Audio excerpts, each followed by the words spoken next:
Akan sekarang kuliah etika bisnis, lanjutan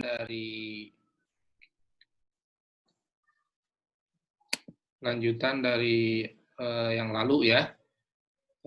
Kemarin kita sudah bahas etika bisnis sesi yang pertama ya. Nah, kita sekarang akan lanjutkan kira-kira aspek apa sih ya bisnis itu, apa dalam berbisnis itu dari sisi produksi harus kita kedepankan juga sisi etiknya gitu ya. Kenapa sih etik itu penting gitu ya? Saya pikir etik itu penting ya. Jadi kalian kalau belajar ya ilmu ekonomi, belajar ilmu yang lain, sebenarnya dasarnya itu dari etik ya, dari etika gitu. Kalian kalau mau tahu ya bahwa Adam Smith itu ya, Adam Smith itu bukan ekonom ya. Adam Smith itu filsuf ya, atau etikawan gitu. Jadi dasar ekonomi itu sebenarnya dari hal-hal yang sifatnya etika gitu ya, normatif yang kemudian diturunkan ke dalam aspek apa sih tujuan hidup gitu ya, terus bagaimana tatanan masyarakat termasuk dalam hal ekonomi ya, dalam hal ekonomi. Jadi kita tidak bisa kesampingkan sebenarnya the ethics ya of knowledge gitu ya, dalam hal ini etika dalam ekonomi gitu.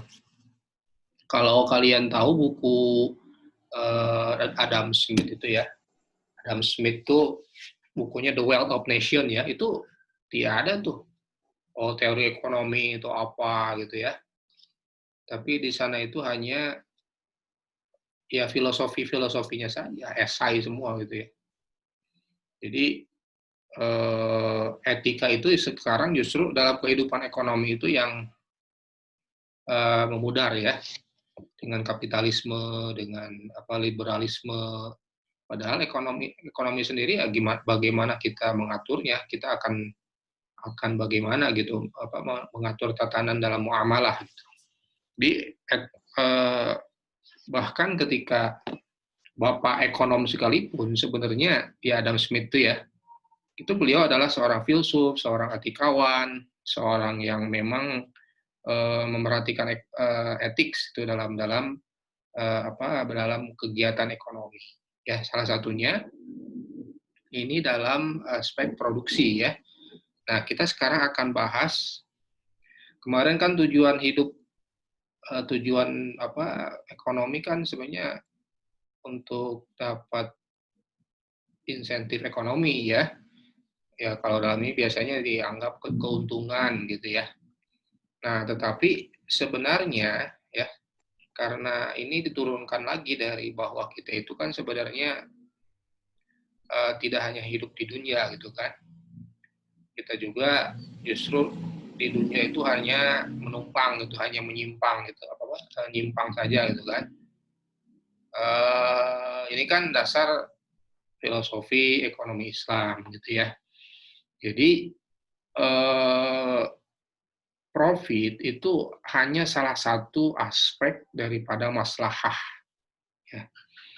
Akan kita rumuskan fungsi produksi dalam etika ekonomi Islam itu bahwa maslahah itu adalah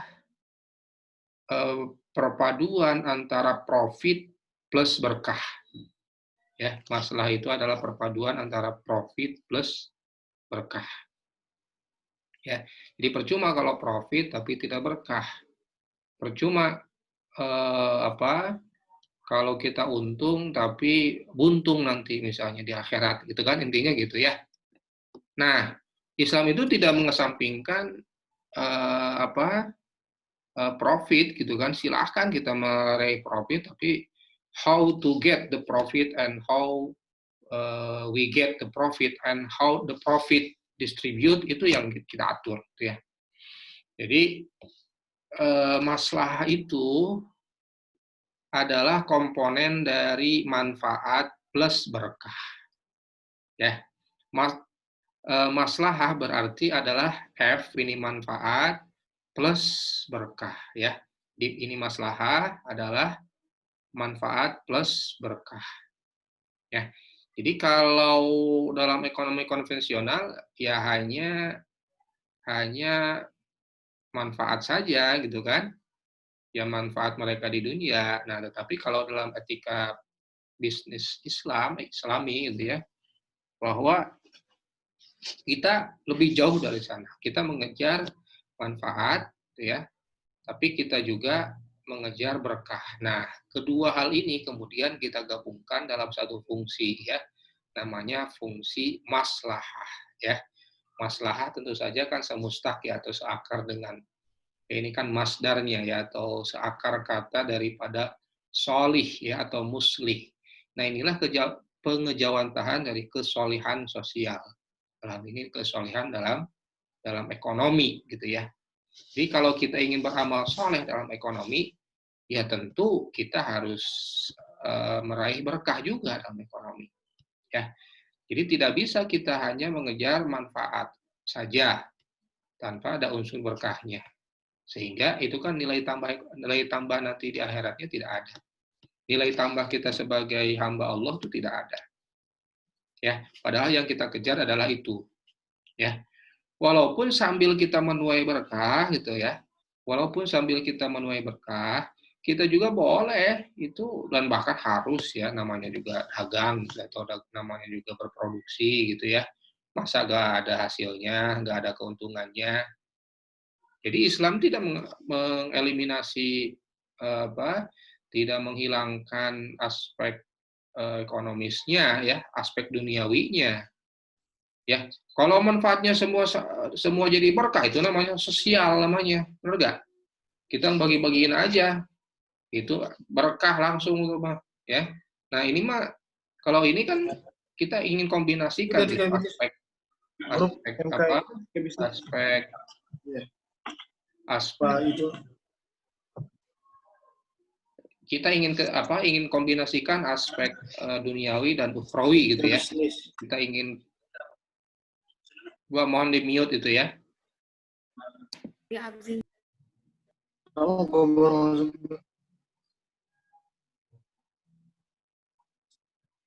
terus aja hadir gitu. Lu aja udah ada tuh nama lu. Winda juga udah ada. Mohon di unmute itu, di mute. Coba cek dulu, cek.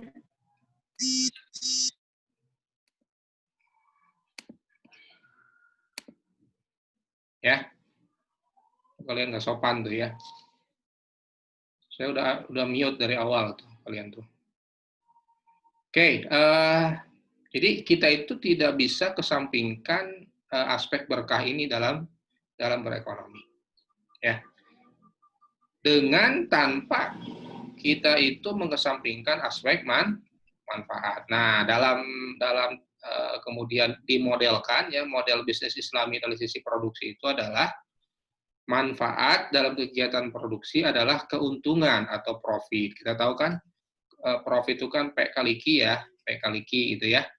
Ini yang diperoleh dari persamaan maslahah pada produsen. Jadi maslahah pada produsen itu adalah ya dari sisi produsen nih. Kalau ini kan umum profit ya, profit itu kan P kali Q, TR minus TC ya, TR minus TC, total revenue minus TC gitu ya, plus berkah. Jadi kalau kita berproduksi secara Islami itu adalah ingin meraih profit, ya, ingin meraih profit dan ingin meraih berkah, ya. Oke, nah, bagaimana ini kan masih ada turunannya nih. Profit itu apa sih? Profit itu adalah total revenue ya, total revenue, pendapatan total dikurangi total cost, pendapatan biaya gitu ya, dikurangi untuk pendapatan biaya. Nah, kalau kita ingin maslahahnya plus, tentu saja untuk meraih berkah itu kadang-kadang ada biayanya ya. Jadi biaya memperoleh berkah itu ada tentu saja. Misalnya begini, kita punya pabrik gitu ya. Pabrik ini ingin pabrik ini biar berkah gimana nih? Ya biar berkah artinya minimum kita itu tidak zalim kepada orang lain ya. Minimum kita itu tidak zalim kepada orang lain. Minimum kita tidak tidak merusak lingkungan, sehingga kita membeli instalasi yang untuk penjernihan air atau instalasi limbahnya. Nah, itu biaya kita akuisisi membeli mesin-mesin untuk pengolahan limbah itu adalah biaya berkah dalam tanda petik. Soalnya kalau tidak dikeluarkan biayanya, kita akan menginikan lingkungan, kan, mencemari lingkungan. Nah, ini namanya BC, gitu ya. Nah, makanya masalah itu nanti akan sama dengan total revenue, ya, minus total cost, bahkan total cost-nya di sini dikurangi lagi biaya untuk memperoleh berkah. Contohnya apa? Yang tadi itu saya sebut, ya. Kalau kita punya pabrik, ada biaya pengolahan limbahnya, atau misalnya bahkan disisihkan dari pabrik itu untuk CSR-nya, gitu ya. Jadi kalau ditanya dulu kuliah kedua itu apa sih CSR itu, corporate social responsibility. Nah, ini masuk ke biaya cost, biaya berkah, ya, biaya untuk memperoleh berkah, dengan sebagian dari keuntungan kita salurkan gitu kepada yang membutuhkan, atau terutama tetangga atau stakeholder yang paling dekat kita, gitu ya. Ini sesimpel itu modelnya. Nah, kalian bisa bisa turunkan ini ke dalam bagaimana sih fungsi produksi itu ya, atau kurva produksi dalam Islam. Nah, kurva produksi dalam Islam ini mirip sama. Kalian sudah belajar mikro ya. TR itu sama dengan PQ gitu kan. Nah, itu pun TR di sini sudah mengintegrasikan berkah di sini. Ya. Di mana total cost adalah fungsi dari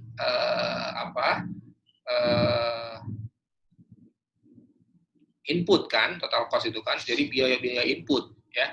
Di mana input ini adalah juga tergantung berapa banyak yang akan kita produksi, Q-nya ya, output-nya gitu ya.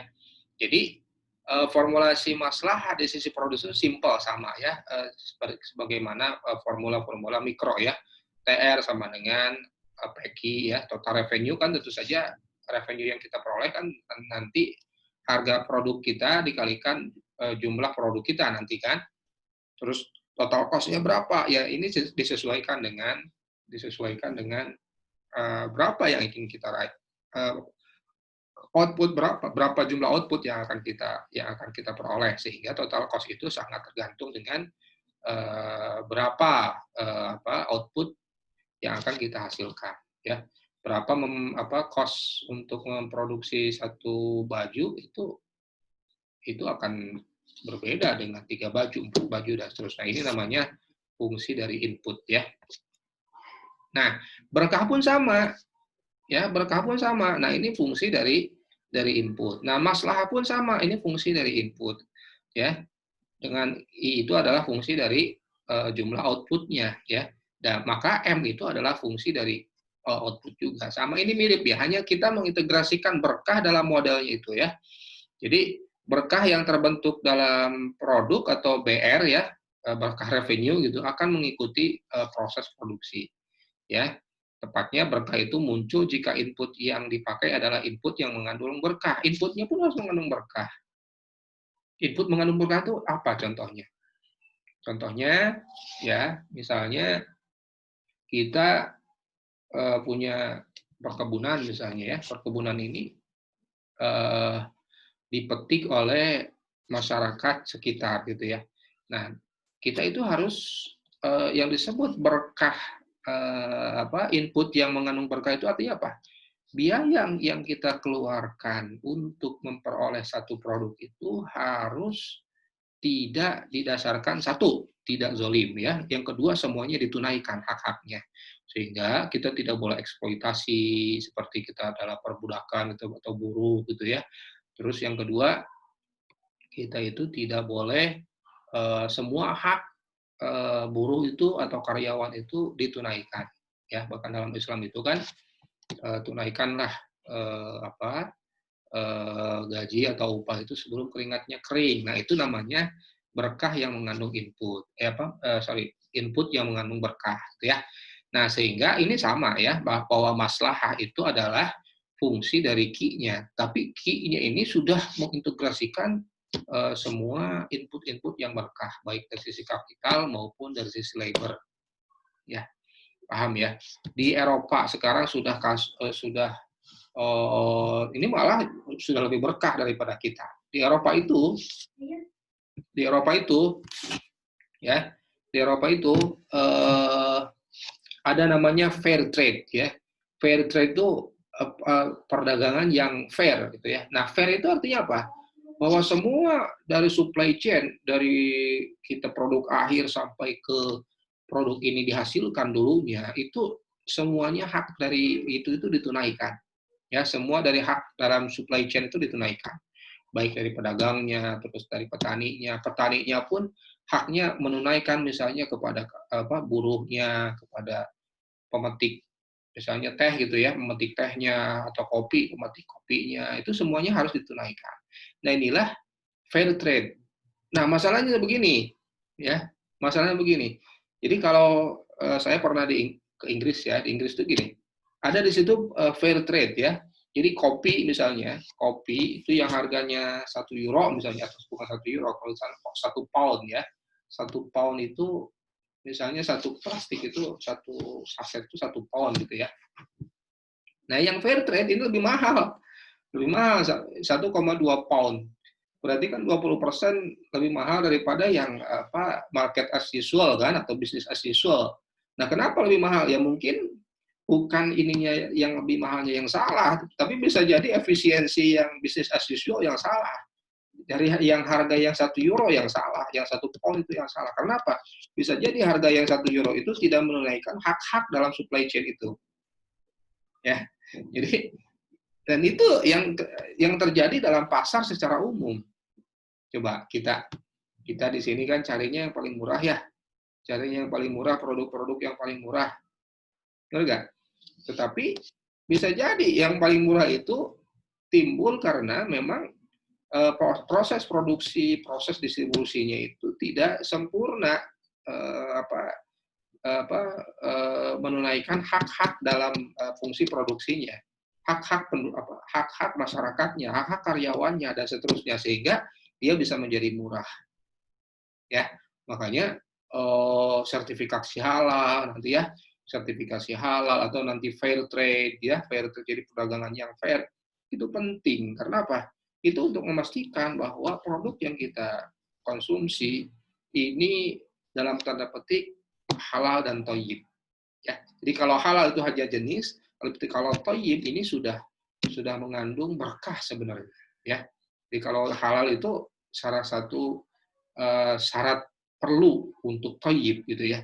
Tetapi kalau thayyib ini lebih jauh dari halal. Kalau halal kan bisa dari sisi jenis ya, dan dari sisi perolehan. Tapi kalau thayyib itu sudah sampai ke produk akhir, bahwa satu produk itu memang sempurna gitu, ditunaikan semua haknya gitu ya. Nah, itu yang disebut berkah. Nah, ini kalian bolehlah kalian telusur ya, sampai memperoleh fungsi produksi atau sampai memperoleh kurva produksi untuk untuk bisnis etik ya, yang secara Islami itu. Tapi saya tidak akan terlalu detail di sini, kalian bisa baca ini. Karena ini bisa juga dibaca di buku mikro ya. Jadi maslahah itu akan consider bahwa semua biaya-biaya yang keluar untuk menghasilkan produk itu, baik biaya kapital maupun biaya labor itu sudah diintegrasikan. Biaya apa itu termasuk? Biaya tidak mencemari lingkungan, biaya semua hak-hak dari individu atau yang terlibat dalam konsumsi dan dalam produksi itu ditunaikan. Itu etik bisnis, ya. Jadi kalian tuh kalau berbisnis jangan kejar hanya produknya bersaing ya, tetapi kalian tuh kalau punya karyawan, bagaimana karyawan itu bisa sejahtera, bagaimana karyawan itu ditunaikan semua haknya. Ya, lalu nanti produk kita bisa lebih mahal. Ya bisa jadi itu konsekuensi, tapi itu bisa jadi branding juga. Ya, bisa jadi branding. Nah, ini tugas itu bisa kalian cek ya. Bisa jadi branding karena apa?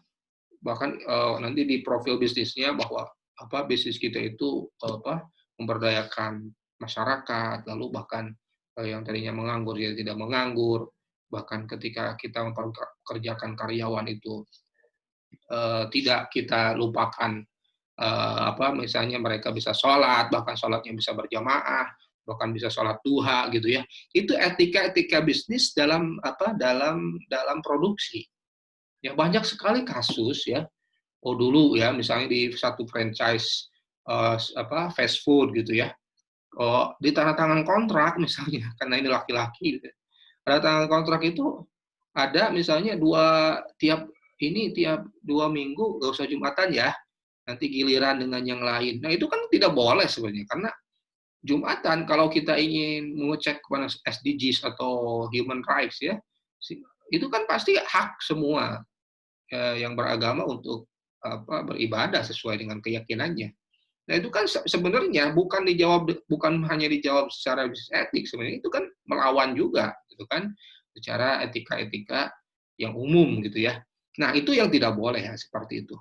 Ya, kita tidak boleh sebagai bos itu ya, mentang-mentang kita bos, tapi ketika karyawan ingin melaksanakan sholat malah kita larang gitu. Ya, bahkan kita justru harus anjurkan karyawan itu harus bisa menjalankan agamanya, bukan hanya menjalankan, bahkan harus lebih improve gitu aspek-aspek rohaninya. Nah itu coba value-value seperti itu coba kalian gali ya dalam pembelajaran satu produksi dalam produksi yang bisa kita tarik ya, yang bisa kita pelajari dan kita bisa share kepada yang lain ya. Jadi seperti itu. Nah ini kalian bolehlah turunkan kurva penawaran ya, silahkan ya. Yang ujungnya pasti harus mengintegrasikan maslahah di sana ya, bukan hanya profit ya, bukan hanya profit.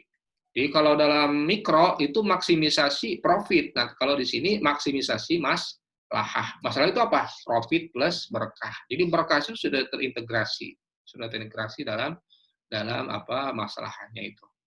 Ya. Nah, ujungnya sama sebenarnya, kurva penawarannya akan seperti ini, ya. Bahwa harga barang itu akan ditentukan oleh jumlah barang yang yang ditawarkan itu akan berbanding positif dengan harga barang. Artinya semakin tinggi harga barang, tentu jumlah yang ditawarkan akan semakin tinggi sehingga kurva S-nya akan positif, ya. Yaitu penawarannya sama sebenarnya. Jadi nggak usah khawatir ini apa sih bisnis Islam atau mikro Islami atau makro Islami nggak bisa relevan. Bisa, ini sebenarnya sama saja. Hanya kita integrasikan aspek berkah itu sebagai satu instrumen dalam kegiatan berbisnis yang beretika sehingga kita tidak hanya meraih aspek dunianya, tapi juga aspek akhiratnya, gitu ya. Nah, nilai-nilai apa sih? Nah, jadi terjemahannya seperti ini kira-kira ya, bahwa nilai-nilai Islam dalam produksi itu bahwa upaya produsen untuk memperoleh maslahah yang maksimum dapat terwujud jika produsen mengaplikasikan nilai-nilai Islam ya. Dengan demikian seluruh kegiatan produksi yang terkait tatanan nilai Islami ya, tadi kita sebut mulai dari mengorganisasikan faktor produksi atau input ya, capital labor ya, prosesnya juga hingga pemasaran dan pelayanan itu harus terintegrasi ya dalam proses produksi yang Islami itu ya. Bahwa perbedaan antara perusahaan yang Islam dengan perusahaan yang non Muslim atau non Islami bukan hanya pada tujuannya ya, bukan hanya pada ini Bismillahirrahmanirrahim atau apa itu, bukan, tapi pada kebijakan-kebijakan ekonominya. Ya, kebijakan-kebijakan pasarnya, bagaimana kita memperlakukan produk kita, bagaimana kita memperlakukan karyawan kita, bagaimana kita memperoleh, bahkan kalau kapital, misalnya kapitalnya jangan dari riba, itu kan fungsi produksi yang Islami, gitu ya. Bahkan ada efek samping yang sudah kita bahas minggu lalu, bahwa bisnis Islam itu jangan ada efek samping yang buruk terhadap lingkungan atau secara sosial, gitu ya. Nah, secara rinci misalnya ya, nilai produksi Islami itu meliputi apa? Berorientasi jangka panjang. Tadi saya sebut baik generasi mendatang maupun akhirat. Ini lebih panjang lagi horizonnya. Kalau akhirat kan menepati janji dalam kontrak. Ya, al-wa'du dainun kan, bahwa Janji itu adalah utang, sedangkan utang itu harus dipenuhi, dan utang ketika kita meninggal itu pun ditanya, siapa yang punya kalau mayit ini punya utang kepada jamaah sekalian, itu wajib bagi siapa ahli warisnya untuk melunasinya. Ya, janji juga sama harus ditepati gitu, termasuk dalam bisnis. Bahkan biasanya utang itu biasanya terjadi ketika dalam aktivitas ekonomi kan, baik dari sisi produksi atau konsumsi, ya. Terus memenuhi takaran, ketetapan, kelugasan, kebenaran gitu ya, berpegang teguh pada kedisiplinan dan dinamis, menghargai prestasi, produktivitas. Jadi Islam itu nggak leye, kerebahan gitu. Nah, sekarang kan udah masih rebahan tuh. Justru harus produktif. Apa? Islam itu merangsang kita itu harus berproduksi. Harus merangsang kita itu produktif. Produktif untuk apa? Berproduksi untuk memperoleh keuntungan dan memperoleh berkah. Ya, kalau kalian punya cita-cita jadi entrepreneur bagus. Tujuannya apa? Saya di samping untuk menghasilkan produk yang bagus, yang halal, yang berkah, produknya bagus, saya juga ingin bisa mensejahterakan karyawan. Saya juga ingin meningkatkan kualitas hidup masyarakat di sekitarnya. Itu kan nilai-nilai produksi yang Islami, gitu ya. Mendorong ukhuwah sama pelaku ekonomi. Jadi bisnis itu kan silaturahmi sebenarnya. Karena saya itu, istri saya itu misalnya ya, beliau suka berbisnis. Yang dikejar itu bukan hanya keuntungan, tapi dengan berbisnis beliau itu bisa bergaul dengan banyak orang, ya, bergaul dengan banyak orang. Tapi misalnya begini, kadang-kadang orang itu sungkan ngobrol dengan kita karena apa? Karena nggak ada judul gitu kan. Tapi kalau ada misalnya ini ada aspek ekonomis ya, sehingga bisa ngobrol, sehingga bisa bergaul, bisa apa. Saya misalnya sarankan ke keluarga itu beli itu di warung tetangga. Beli di warung tetangga, tidak di warung atau di toko-toko minimarket atau apa gitu. Kenapa? Ya kan katanya lebih mahal. Bukan itu yang kita kejar, tapi apa? Kalau kita belanja di warung tetangga, minimum satu kita mensejahterakan tetangga kan, buat untung tetangga walaupun mungkin 5% lebih mahal misalnya. Tapi yang kedua lebih dari itu adalah kita itu bisa bergaul dengan tetangga. Yang biasanya kita tidak ngobrol, dengan kita misalnya datang ke warung tetangga, sehingga kita at least kita bisa say hello, assalamualaikum gitu kan, sehingga kita bisa ngobrol, bisa silaturahmi, dan seterusnya dan seterusnya. Dan bahkan setelah di samping itu minimum ya kalau kita datang kepada warung tetangga, minimum perasaan mereka kan gembira gitu ya, gembira dengan kita laku dan seterusnya. Jadi aspek-aspek nilai ukhuwah itu ternyata bisa dimunculkan dalam kegiatan-kegiatan ekonomi, gitu ya. Nah, tentu nilai-nilai Islam itu harus mengikuti syarat sah dan rukun akad dalam transaksi.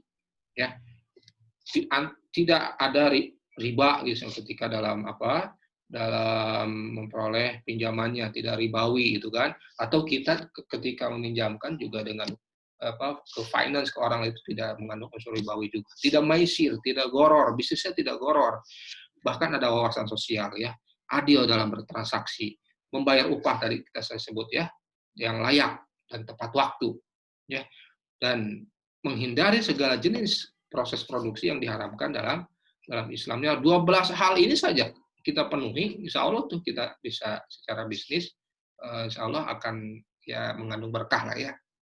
Nah, itu kira-kira. Nah, ini saya ada bahan bacaan nih, saya akan share ya. Jadi kira-kira Islamic Business Ethics itu ya, Islamic Business Ethics itu dalam produksi, ya, dalam produksi. Nah, tentu saya sebut tadi ya, bahwa labor dengan kapital itu penting. Nah, sehingga kita itu harus memperlakukan kapital dan labor terutama ini menyangkut manusia ini harus berdasarkan prinsip-prinsip keadilan ya, dan muamalah itu harus sesuai dengan apa yang digariskan oleh Allah gitu ya, silaturahmi. Kalau silaturahmi itu apa artinya? Silaturahmi itu apa? Menyambung persaudaraan. Jadi ibaratkan karyawan kita itu adalah saudara kita gitu kan. Ya betul dia adalah bawahan kita, tapi tanpa mereka kita tidak bisa perusahaan kita tidak akan bisa berjalan kan. Gitu. Jadi itulah responsibility dari sisi produksi gitu ya.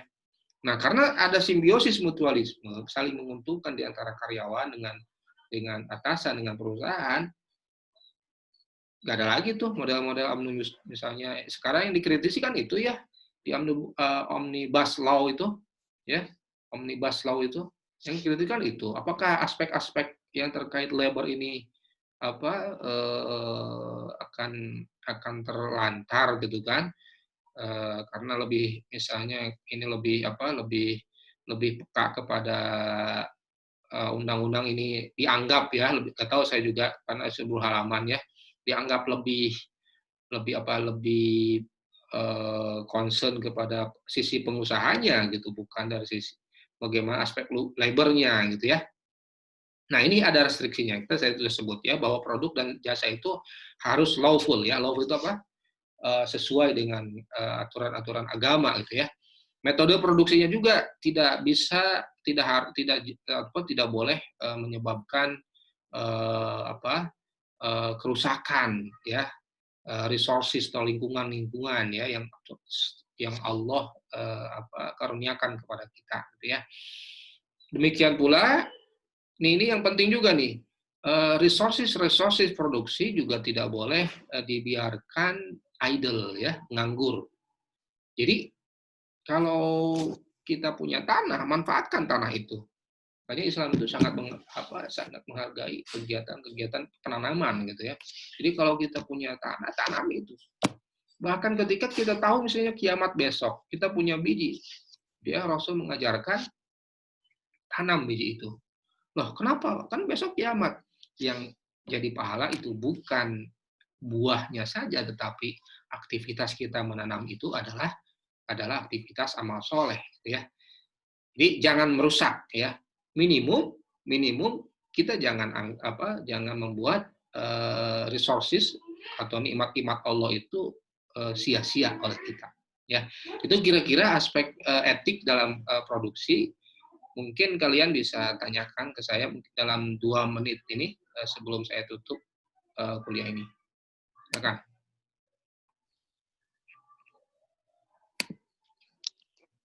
Izin bertanya Ustadz, apa boleh bisa bertanya?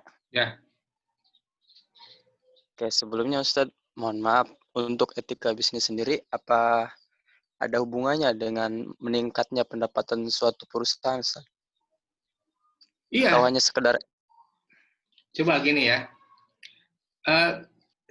dalam jangka panjang betul, pasti dalam jangka panjang ini akan menyebabkan nilai perusahaan itu meningkat ya.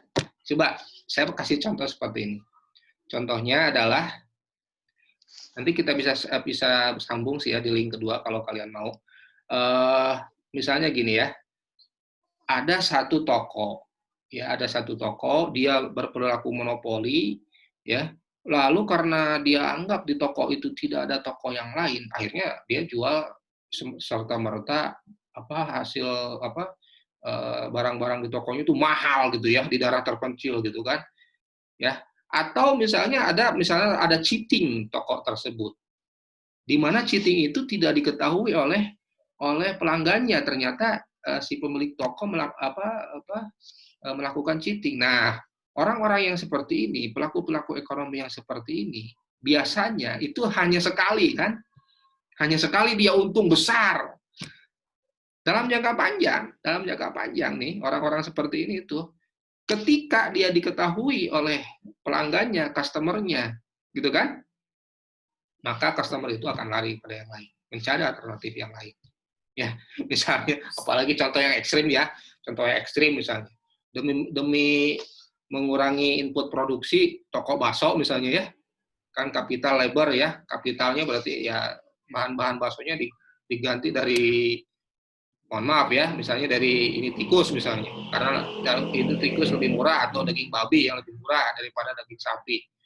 Dalam jangka pendek bisa jadi dia untungnya, karena efisiensi biaya besar, tinggi langsung, ya besar keuntungannya, ya. Tetapi dalam jangka panjang setelah diketahui oleh masyarakat ini akan beralih masyarakat itu kepada yang lain. Gitu ya. Nah, kalau kalian ingin buka link kedua bisa ya. Saya close dulu ini Iya, ya. siap.